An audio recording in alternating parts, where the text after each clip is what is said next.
Всем привет. Bon, il est 11 h du matin, 11 h passées, on est dans la banlieue de Moscou. Et comme vous voyez, il y a un temps assez magnifique. Qu'est-ce qu'on fait d'habitude en Russie quand on a ce temps-là? La plupart du temps, les gens vont dans leur datcha. Mais nous, on va aller dans un petit parc d'attractions assez particulier. Allez, on retrouve le taxi et on y va.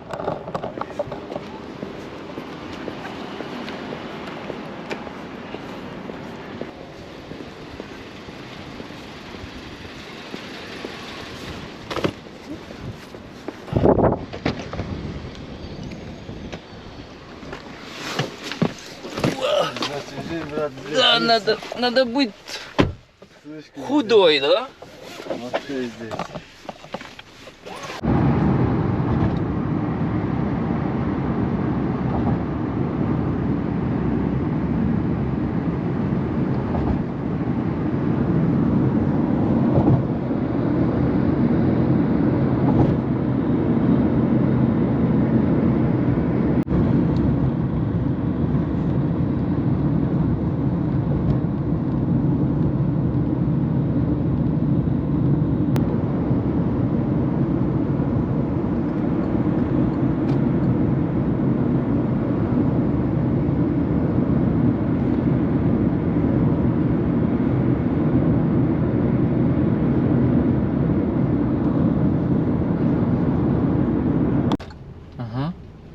Спасибо вам.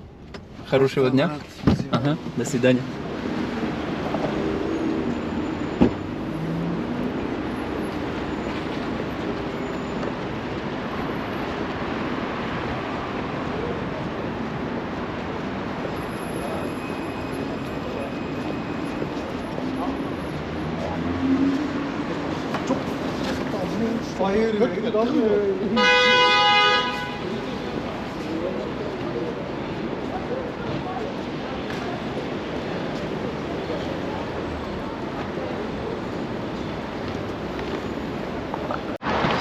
Regardez ça derrière moi, c'est la gare de Belarouski, c'est la gare de la Biélorussie. C'est une des gares principales à Moscou. J'adore le style rappelle vraiment la ville de Saint-Pétersbourg au niveau des couleurs, mais en fait ça nous amène pas du tout à Saint-Pétersbourg cette gare. C'est vraiment la gare qui nous amène pour aller en direction donc de Minsk, de la Biélorussie. Et nous, si justement on va dans cette gare, c'est parce que le parc justement Patriote est dans cette direction, dans la direction de la Biélorussie. Allez, on achète les billets et on y va.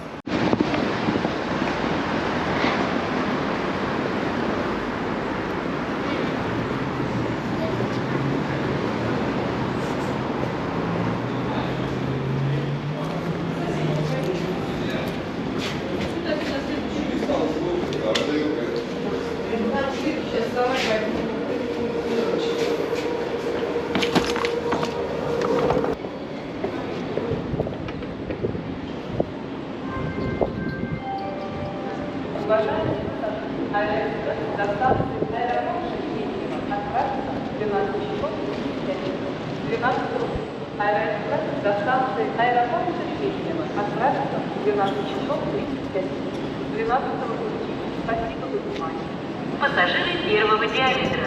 С 31 мая на поездах Аэроэкспресс можно пересечь добраться до терминалов международных и внутренних вылетов в центр.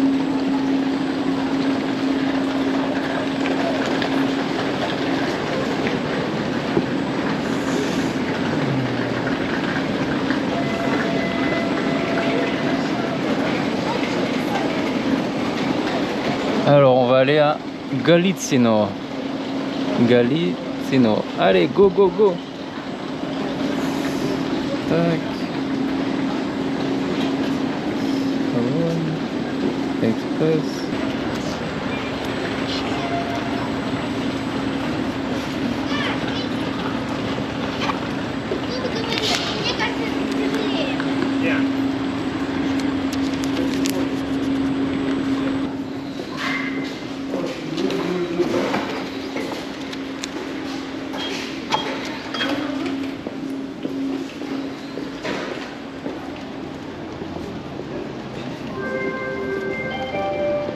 Уважаемые пассажиры, пригородный электропоезд М-41 Сообщение Одинцово. Плотные прибудут.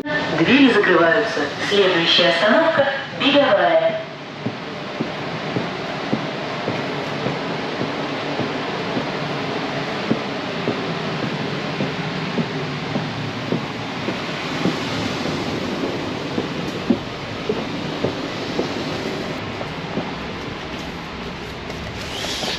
Bon, bah, on est dans un petit train de banlieue russe, tranquille, bien coloré. Et donc on va en direction de Galitsino, donc dans la proche banlieue de Moscou, pour aller découvrir ce fameux parc. Là on en a environ pour à peu près une petite heure de train tranquillement. Oh, on n'est encore pas parti, regardez ça.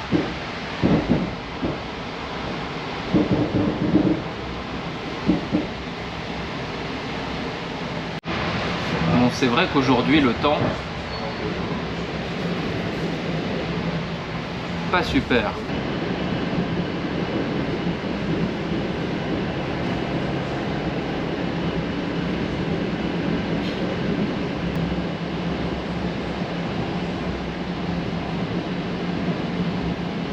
Верхушково.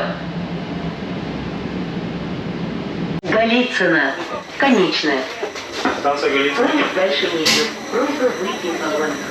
При выходе из поезда не забывайте свои вещи. Bon bah c'est bon, on est arrivé. Поезд дальше не идет. Станция Голицыно конечная. Просьба освободить вагоны. Поезд дальше не идет. Осторожно. Двери закрываются.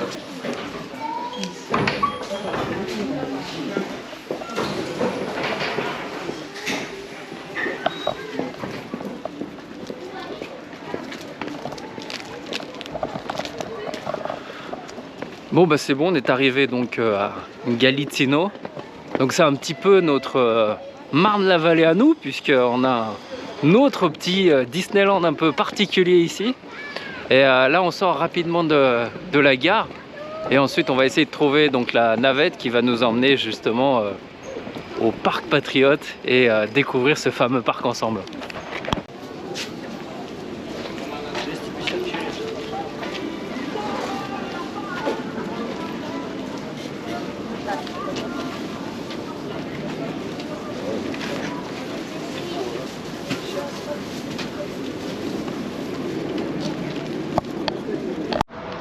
Ça y est, on est arrivé, on est à l'entrée donc du parc Patriote.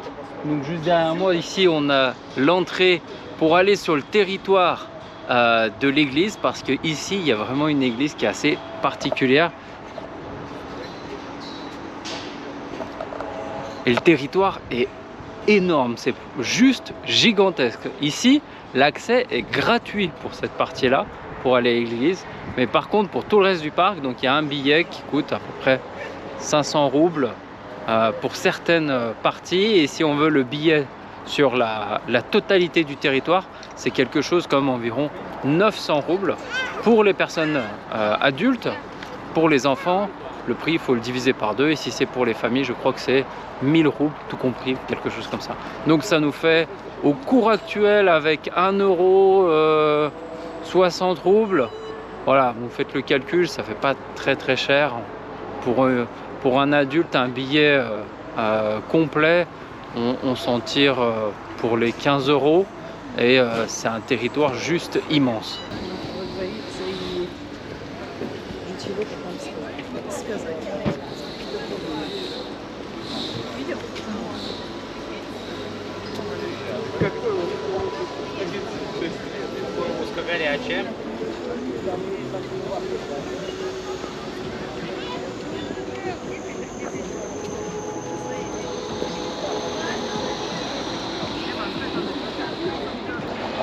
C'est juste incroyable ce territoire, c'est immense. Sur internet, ce qu'on peut voir, c'est franchement par rapport à la réalité, ça n'a rien à voir. C'est juste incroyable, la taille c'est phénoménal. Ça a été un parc donc qui a été créé il y a environ à peu près 5-6 ans qu'il a été lancé. Les constructions, je crois, si je me rappelle bien, les débuts c'était quelque chose comme 2012-2014 je crois, un petit peu juste après le début du conflit avec l'Ukraine. Et là on est presque vraiment sur voilà, le final du parc. Là, on voit derrière moi, ils sont en train de construire un arc face à cette grande église. Et ça va être vraiment, je crois que c'est les pierres finales hein, qu'ils sont en train de mettre. Mais ce parc est vraiment très très récent. Il a été vraiment fait voilà, dans les 5-6 dernières années, il a été construit. Il a été inauguré un tout petit peu avant la période du Covid. Il y a les bâtiments principaux et l'église notamment, je crois que c'était quelque chose comme en 2018 ou voilà, sur cette période, je ne veux pas me tromper au niveau des dates. Alors là, on arrive à une borne qui a été sauvegardée juste au moment de la construction de ce parc. C'est la borne qui indique ici à 10 km de là où je me situe. C'est là où ont été arrêtées les forces allemandes et qui ont été combattues par les forces soviétiques pour éviter que les forces nazies arrivent jusqu'à la capitale, Moscou, à l'époque.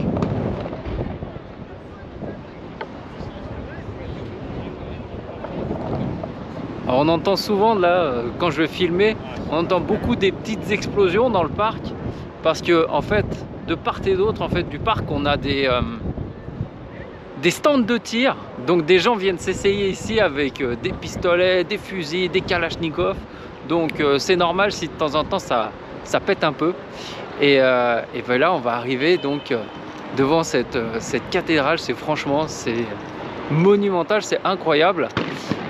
Donc tout d'abord, je tiens à dire donc cette cathédrale qu'on va voir, que je vous réserve là pour le moment. Je viens de vérifier au niveau des dates, c'est 2020. Voilà, c'est pour cette raison que j'ai pas pu la visiter avant parce que justement cette cathédrale était en construction et a été inaugurée en juin 2020, donc pendant la période du Covid, par Vladimir Poutine et donc le patriarche Kirill. Donc je vais la mettre en fond pour que vous puissiez bien la voir. Et donc vous la voyez derrière moi ici.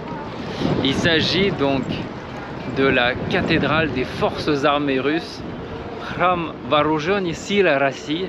Donc c'est la cathédrale militaire qui a été inaugurée.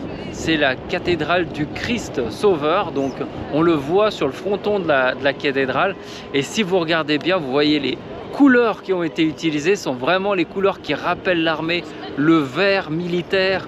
C'est juste les coupoles qui sont de couleur dorée, mais cette cathédrale a été érigée justement en 2020 pour la célébration, si je me souviens bien, donc de la victoire donc de l'Union soviétique sur l'Allemagne nazie. Donc pour les 75 ans donc de cette victoire, cette cathédrale a été érigée et donc célébrée donc en janvier 2020 en juin 2020 en période de Covid. Et donc on va aller faire un petit tour. Regardez plutôt.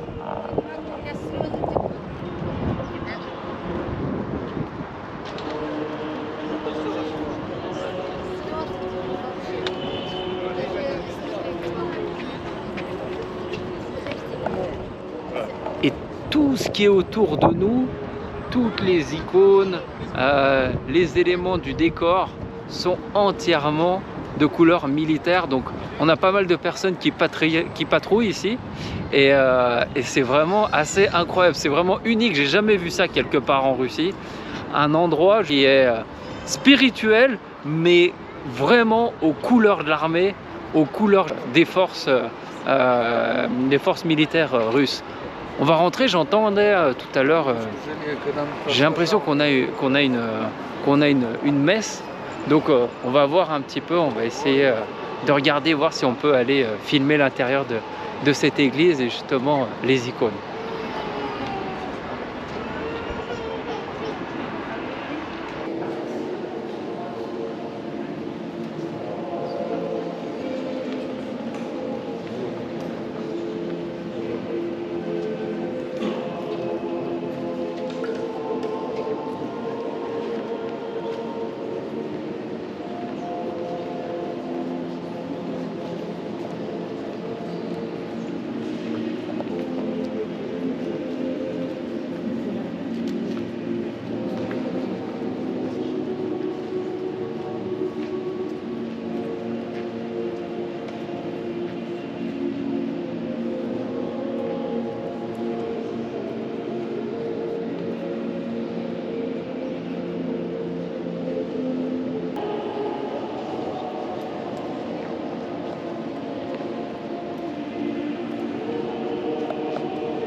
Eh bien, comme vous avez pu le voir sur cette vidéo, c'est vraiment quelque chose d'unique cette église.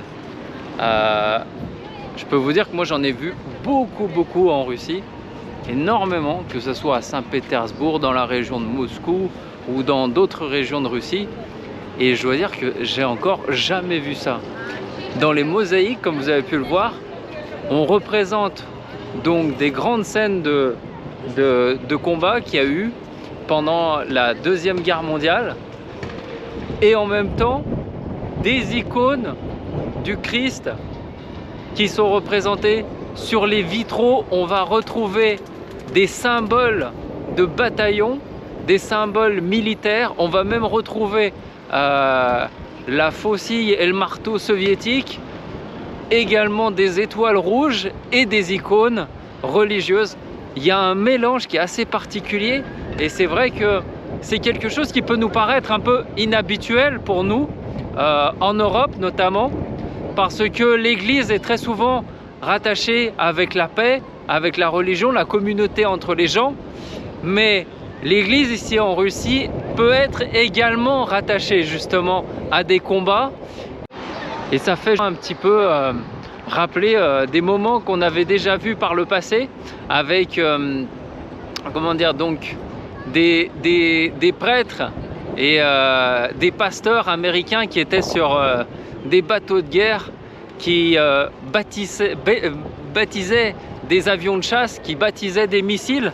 Et je me souviens très bien d'avoir eu des professeurs d'histoire qui étaient complètement indignés de cette manière de faire la guerre. Mais de l'autre côté, ça représente plutôt assez bien en fait une autre culture, une autre vision, une autre civilisation. Et ce n'est pas quelque chose de paradoxal en Russie que voilà, la religion qui se retrouve mêlée parfois à la guerre, parce que si on regarde l'histoire, et des guerres de religion, il y en a eu beaucoup, et justement cette église, je trouve qu'elle fait un assez joli symbole.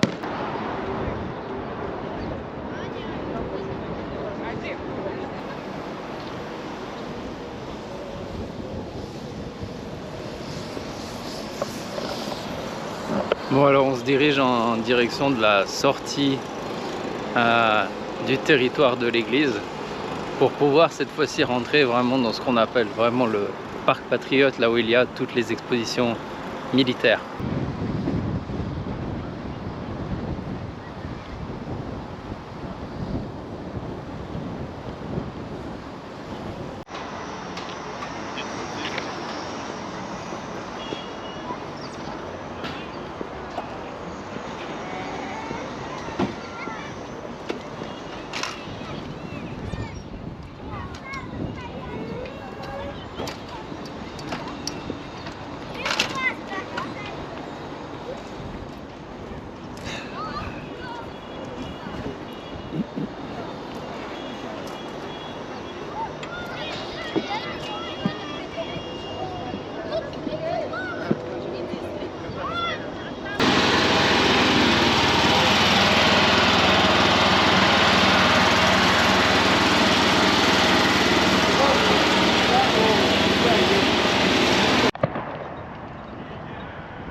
Ce qui est intéressant, c'est de voir qu'une bonne partie du parc est actuellement fermée. C'est pour ça qu'on peut se promener, on va dire, avec beaucoup de liberté, parce que justement, il n'y a pas d'expositions qui sont faites actuellement. Il y a même là-bas, on a un hôtel qui est dédié spécialement pour ces événements, parce que, voilà, comme on me l'a expliqué, on m'a dit... lorsque le parc est complètement en activité, que tout est ouvert, qu'il y ait une véritable exposition comme pour le 15 août, eh bien il n'y a absolument, enfin c'est couvert de monde en fait, et c'est impossible pratiquement de visiter le parc en une journée. Moi voilà, ça fait déjà quelques heures que je suis ici, que je me promenais dans tout le parc, que je vois un petit peu toutes les structures. C'est vraiment gigantesque, et je sais pas, j'essaierai de trouver peut-être un moyen, peut-être le 15 août, de revenir ici, justement lors du moment de l'exposition, pour vraiment sentir, on va dire, ce moment quand ce parc chargé de monde lors d'une exposition nationale. Et là, on va aller sur cette partie qui reste encore ouverte, où il y a des simulateurs, des choses assez intéressantes. Donc là, on est arrivé à l'entrée principale. Et derrière moi, on retrouve un T-80 BV, donc un des tanks qu'on va retrouver également en Ukraine actuellement. Ça y est, je viens de rentrer dans le parc. Enfin, la partie qui est ouverte. On vient de valider les billets et voilà, ça y est, on rentre dans le dur.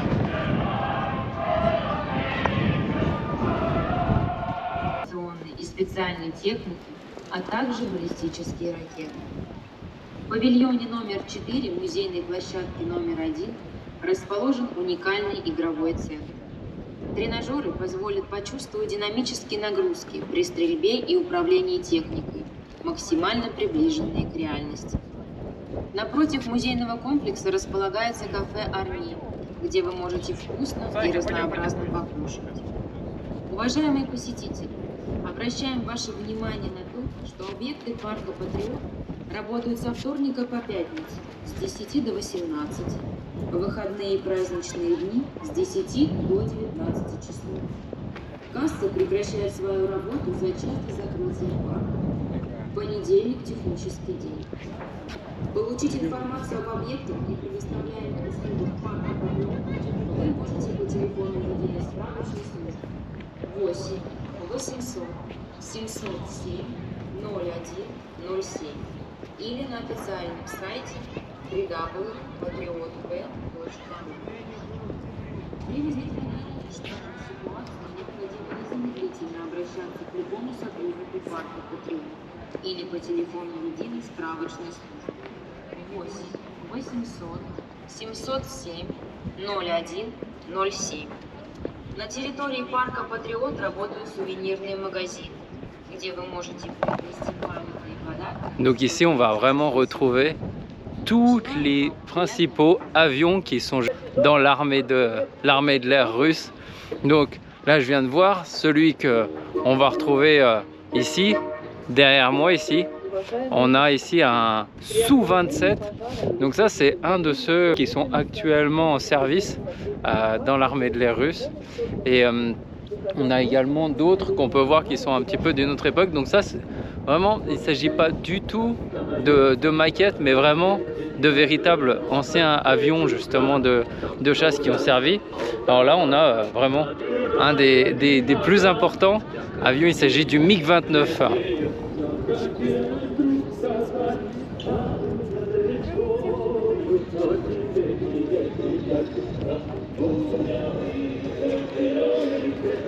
Et ça, on a ici un MiG-27. Donc ça, c'est quand même, on est quand même sur quelque chose, un modèle de beaucoup plus ancien. Voilà. Mais le MiG-29 est vraiment un de ceux qui est les plus importants qui ont été en Russie, puisque c'était celui qui était sorti à la fin de la guerre froide et qui pouvait emporter avec lui un armement nucléaire.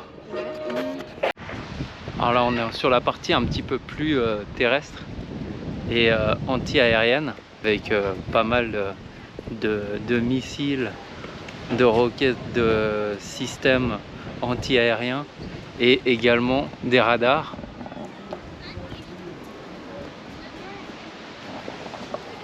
Qu'on peut toujours retrouver aujourd'hui en fonction dans l'armée russe. On le voit très bien d'ailleurs sur les vidéos qui sont faites en Ukraine. On va retrouver exactement ce type d'armement. Et donc voilà, ces fameux camions radars.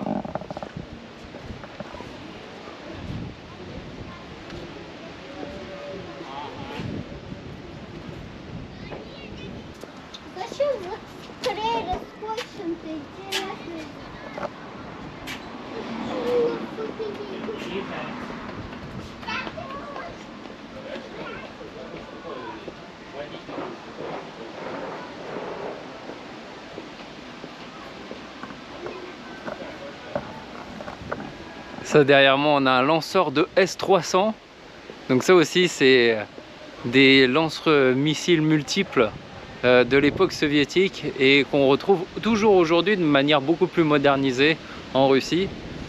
Et là, on a effectivement d'autres installations qui sont... voilà.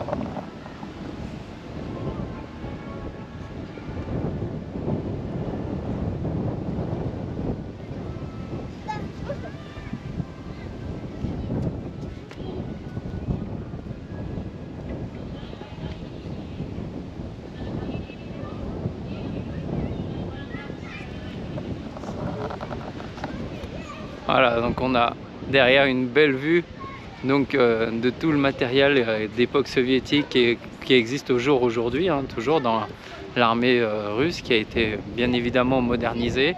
Donc des S-300, des S-200, des S-125. Ici on a un S-75 qui est juste derrière moi et qui sont toujours aujourd'hui, voilà, en utilisation. Voilà, un S-25 qu'on va retrouver également.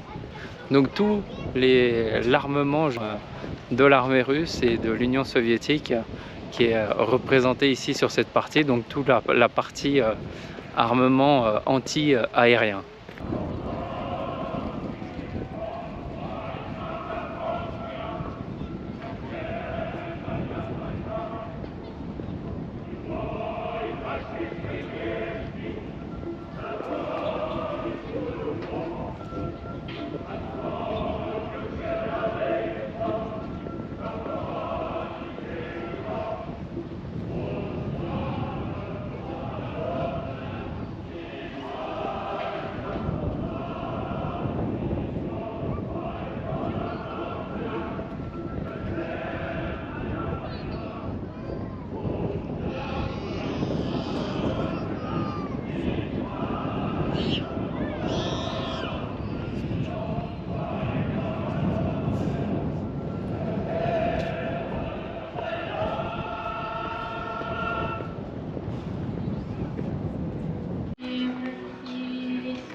Alors là, on est sur vraiment quelque chose d'énorme en termes de taille.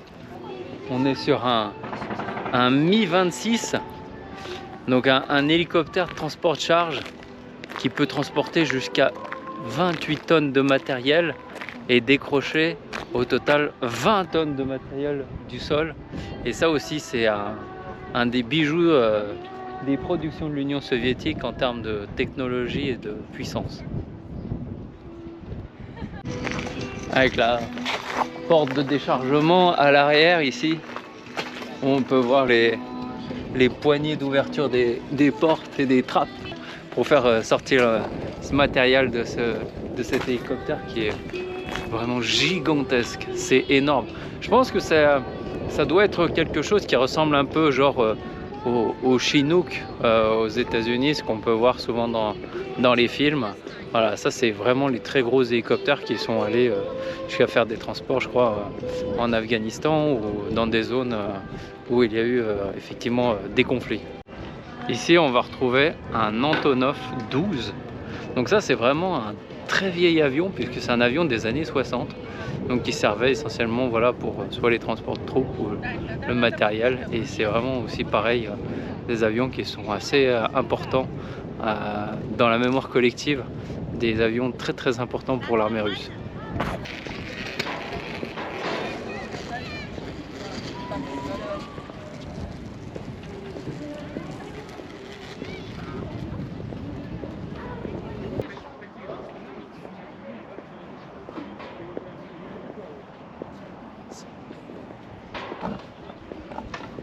Fascinant le nombre de tanks qui sont ici représentés. Alors moi je les connais pas tous parce qu'il y en a vraiment certains qui doivent dater d'une époque assez ancienne, mais c'est vraiment tous ceux qui comptaient dans l'armée russe et dans l'armée soviétique.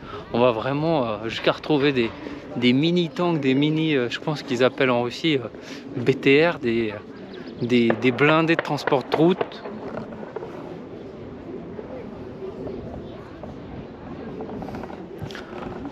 Ouais, ou alors comme celui-là, où vraiment le style rappelle beaucoup l'Union soviétique, on va dire.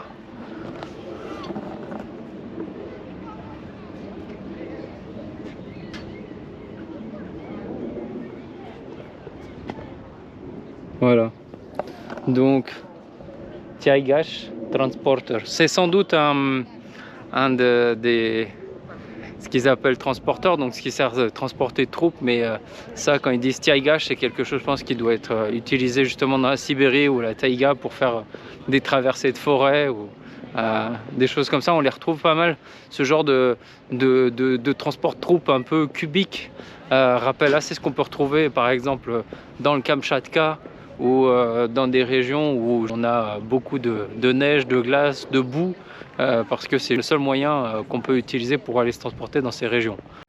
Le gars qui était avec moi dans le bus, il avait vachement raison, quoi.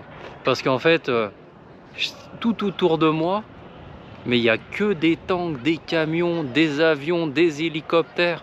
Et ouais, effectivement, en un jour, c'est pas possible de tout visiter, quoi. Il faut vraiment prendre un hôtel, rester sur place, passer du temps, lire toutes les plaquettes et pour vraiment savoir tout ce qu'on a sous les yeux, quoi, parce que c'est impossible en une journée de pouvoir avoir vraiment la connaissance de tous ces objets qui nous entourent, tous ces éléments techniques de l'armée. C'est formidable. Je suis allé dans beaucoup de musées militaires. Je suis allé dans des musées militaires qui sont notamment qui étaient à Saint-Pétersbourg ou dans la région de Tolyatti, où on a justement pas mal d'expositions, mais c'est incomparable avec ce qu'il y a ici. C'est vraiment tous ces éléments, tous ces équipements. J'ai jamais vu ça dans d'autres expositions, et ici vraiment on a vraiment l'impression que c'est vraiment tout ce qui compose l'armée, et on va même aller retrouver jusqu'à des mini sous-marins et des torpilles ce qui est vraiment incroyable, quoi. J'ai jamais vu ça nulle part dans la Russie, quoi. Et c'est pour ça quand beaucoup de gens disent que c'est un petit peu le Disneyland militaire, parce qu'il y a vraiment tout ici en fait. C'est assez incroyable, quoi. Et tous les éléments sont représentés avec une descriptif technique. Alors c'est en russe, traduit, donc il y a des parties qui sont traduites en anglais pour qu'on puisse deviner, mais en fait partout où je vais, j'ai l'impression d'être vraiment dans une caserne à ciel ouvert, quoi. Il y a énormément d'instruments militaires, il y a même des bulldozers.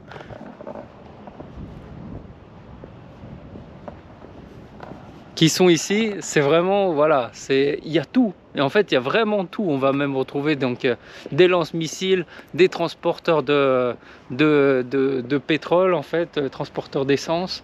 Et en plus, ce qui est formidable, c'est vraiment de voir que c'est du matériel qui a déjà servi pendant l'Union soviétique. On voit encore les traces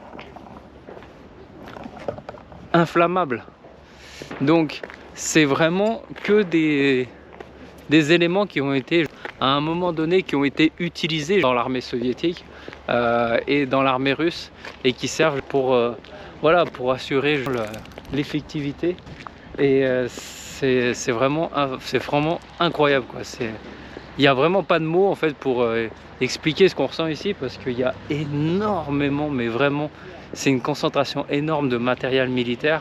Et donc pour toutes les personnes qui sont amoureux de la Seconde Guerre mondiale, ou qui sont interrogatifs sur le matériel qui existait en Union soviétique, de l'armée rouge, en fait ici je pense que vous pouvez vraiment trouver tout ce que vous souhaitez, parce que c'est vraiment un morceau intégral de l'histoire de ce pays qui est représenté ici, et c'est assez formidable de voir ça ici. Il n'y a vraiment pas de mots. Alors à mes côtés, on a un des premiers missiles qui a été créé justement avec un guidage sur les bases d'une carte ou de photographie. Donc on connaît tous les missiles américains Tomahawk qui sont lancés et qui suivent une trajectoire par satellite ou par des cartes. Et ben en fait il y avait exactement la même chose en Union soviétique. C'est ce fameux missile qu'on appelle le Race, et en fait aujourd'hui on retrouve son successeur qui s'appelle le Calibre, et qui est donc inspiré sur cette base de missiles qui a été inventée donc dans les années 70. Donc là on est sur la partie de l'artillerie, donc il y a énormément de matériel qui sont connus de tous, et on a derrière moi un des éléments de l'artillerie russe qui est super populaire dans le monde entier, qui s'appelle Katyusha. C'est le grade. Donc Katyusha, c'est le diminutif de Yekaterina en russe, et un des éléments les plus symboliques que tout le monde a dû voir au moins une fois dans des films ou dans des reportages, c'est le grade, le 21.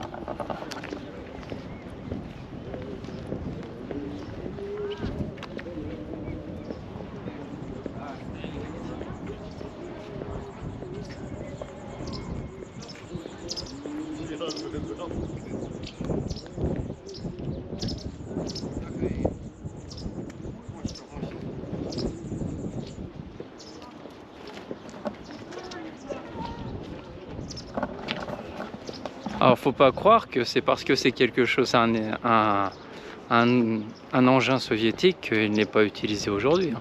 Aujourd'hui, ce qu'on voit aujourd'hui dans le Donbass ou en Ukraine, ils l'utilisent encore, puisque la plupart des armées qui sont sur place, l'armée ukrainienne, utilise justement des matériaux soviétiques.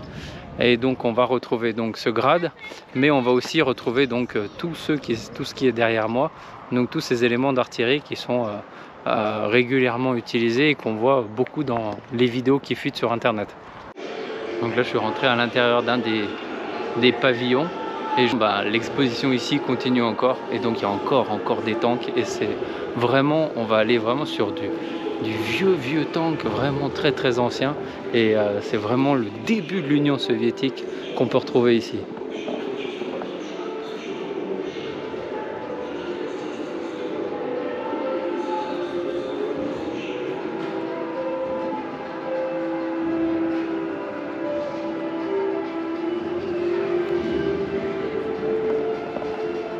Je pense que ce tank, tout le monde l'a plus ou moins reconnu, c'est le T-34.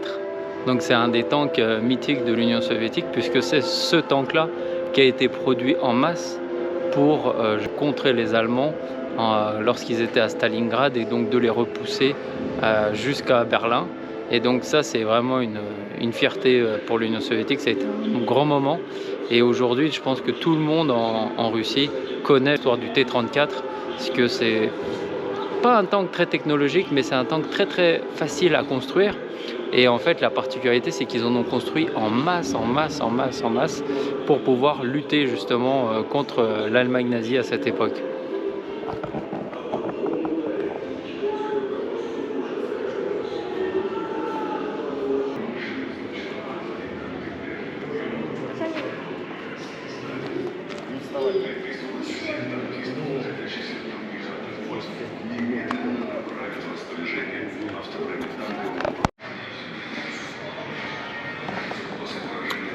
On va même retrouver ici des tanks qui ont été capturés donc à l'Allemagne nazie lors de la Seconde Guerre mondiale, et qui sont également exposés ici pour présenter comme trophée de guerre de ce qui a été capturé à l'époque.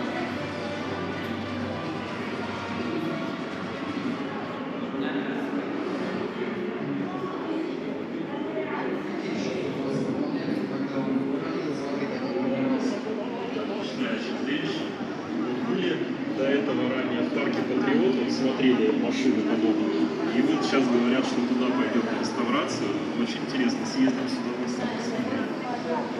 То есть, память, военная история надо сохранять. Чувство очень сильное, ведь это Потому что молодежи сегодня сами отправляли и получали, да,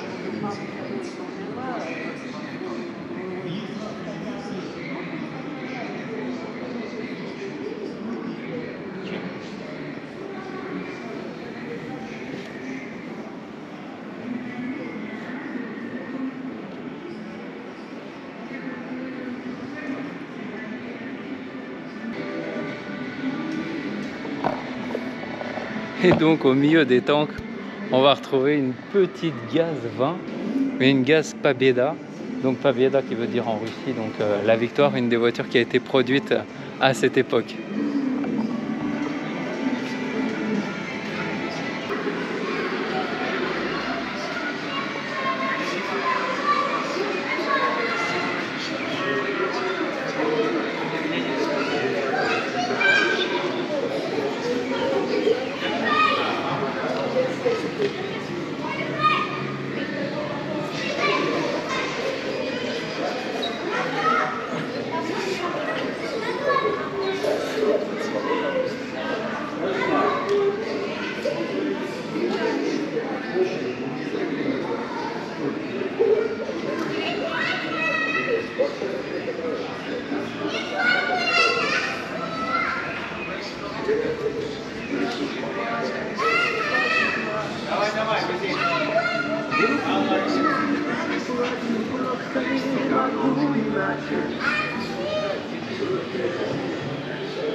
Она убивала.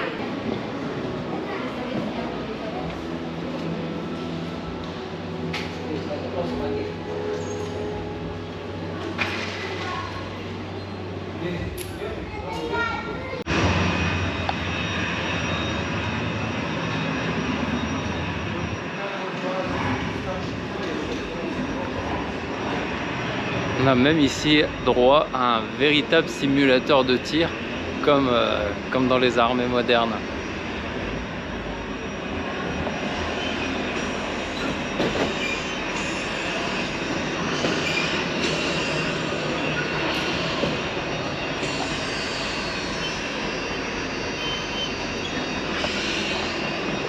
Un simulateur de camion de transport de troupes, simulateur Kamaz.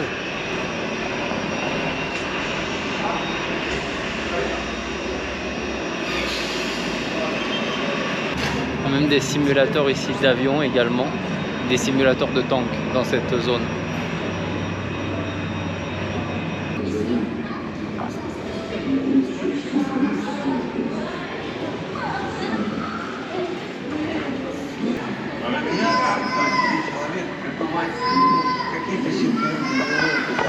Ici on se retrouve avec une partie un petit peu moins connue des armées, c'est donc tous les scientifiques qui vont faire des recherches et des analyses sur toutes les parties qui sont la guerre bactériologique ou nucléaire.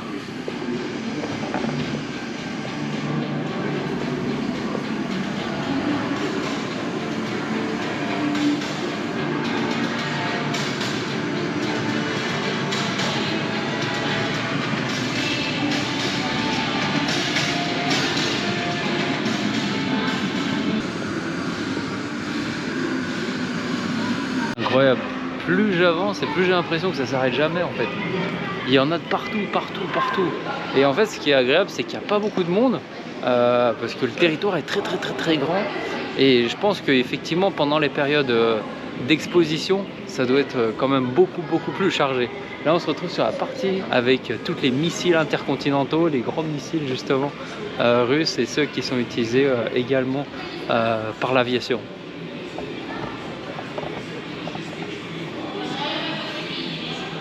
Музейный комплекс, площадка номер 1, закрывается через час в 19:00.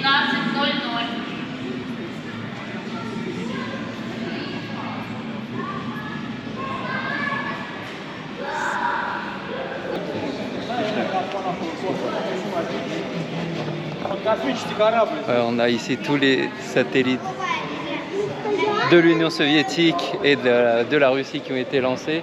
Toutes les maquettes juste présentent ça.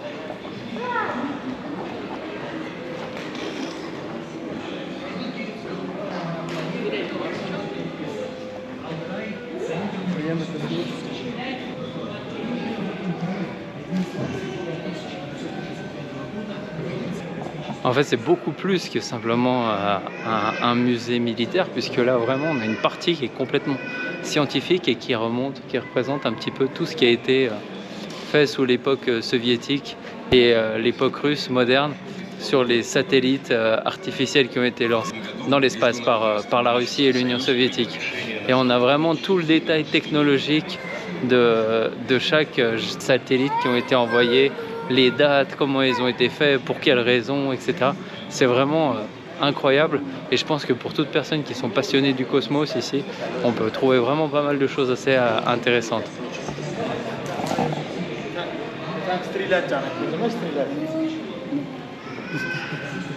Les tuyères, donc c'est la partie justement où sont évacués les gaz des fusées, c'est les fameuses parties donc sur les lanceurs et avec toute la motorisation.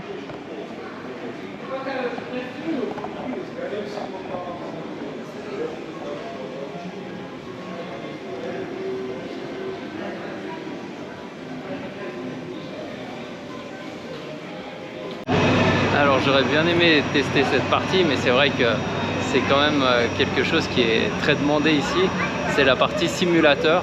Donc en fait on va avoir un simulateur d'avion et 2 simulateurs de tank derrière. Donc même si aujourd'hui il n'y a pas beaucoup de monde, bah, effectivement tout le monde est venu pour aller tester ça. Et c'est vraiment parce que c'est quelque chose d'assez unique. Donc il y a déjà une queue, donc je pense que voilà, théoriquement le parc va fermer bientôt. Donc moi je pourrais malheureusement pas y tester, mais peut-être un autre jour. Mais en tout cas c'est vraiment quelque chose d'assez impressionnant, puisqu'on peut même voir donc les personnes qui sont à l'intérieur en train de conduire les simulateurs qui sont ici.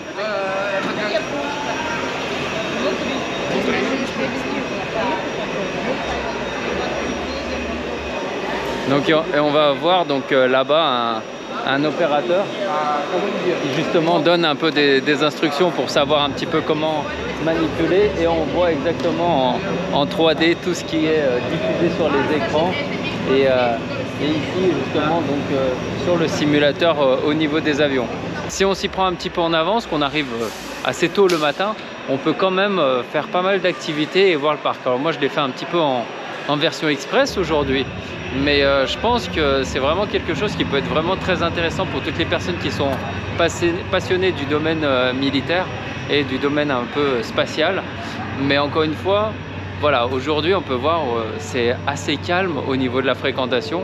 Après il ne faut pas oublier que c'est que de temps en temps il y a des forums qui sont organisés où il y a encore beaucoup plus de choses à voir, beaucoup plus d'événements qui sont organisés ici. Mais par contre je pense qu'au niveau fréquentation on commence à battre des records à ce moment là.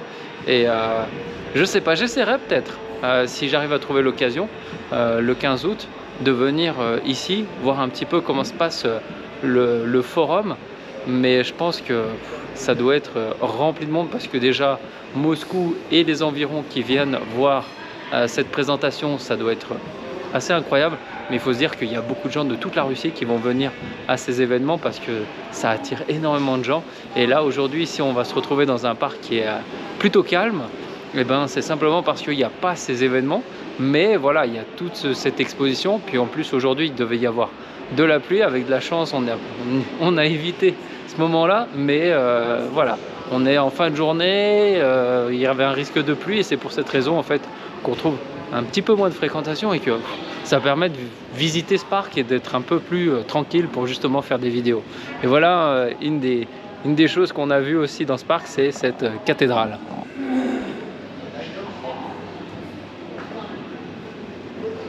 Alors pour tous les fans de petites miniatures d'objets de guerre, ici on peut vraiment retrouver dans tous les magasins de souvenirs des choses assez intéressantes à ce niveau là, même pour les enfants. Mais là, vu les prix, c'est beaucoup plus du niveau de la décoration d'intérieur, puisque c'est que des objets qui sont faits en bronze et qui représentent en fait tous les éléments qu'on va retrouver dans l'armée russe.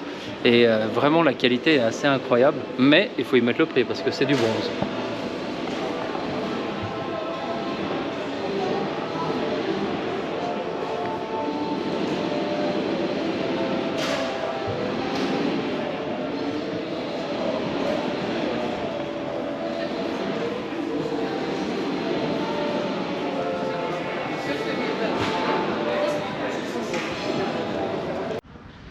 Et donc c'est ici que se termine notre vidéo sur le parc Patriote.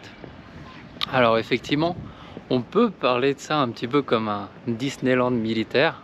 Cependant, voilà, c'est surtout voilà, dans un but d'explication, de présentation du matériel. Alors il y a effectivement des zones de jeu, des zones d'entraînement, mais c'est vraiment pour effectivement le sensibiliser le public et avoir une meilleure culture, une connaissance justement du domaine. Alors pour certains, ils pourront le voir ici comme la propagande du régime russe sur l'armée, etc. Mais voilà, je pense qu'il faut quand même regarder qu'il y a beaucoup de gens qui viennent ici parce qu'ils sont passionnés par tous les instruments militaires et tous les équipements qui sont présents dans l'armée russe et qui ont été présents et qui ont fait la force de l'armée rouge, qui ont fait cette légende. Mais aussi voilà, tous les éléments qui composent la partie un petit peu aérospatiale, le cosmos et tous les métiers qui entourent les domaines de l'armée. Et plutôt que de faire une critique sur ce domaine et de dire voilà c'est une aube à la guerre, à l'armée, tout le domaine militaire. Moi je pense que c'est aussi quelque chose qui est fait pour apporter de la culture, qui est fait apporter pour une touche d'histoire à la population. Et plutôt que de voir ce parc comme simplement un Disneyland militaire qui fait la propagande de l'armée russe, qui fait la propagande de la guerre, moi je pense qu'il faut aussi voir ça comme étant un rappel à chacun que la vie est un combat. Et que dans ce combat, ce n'est pas important la force du coup que l'on va asséner, mais qu'il est important de toujours se relever, de savoir encaisser sans flancher. Et de toujours apprendre de ses erreurs, d'être en constant dans l'innovation, d'innover pour pouvoir mieux combattre et de comprendre que chaque minute que l'on dispose, c'est une opportunité et que ce combat n'est jamais terminé tant que la cloche n'a pas sonné. Spasiba вам за ваше внимание. Merci de votre attention.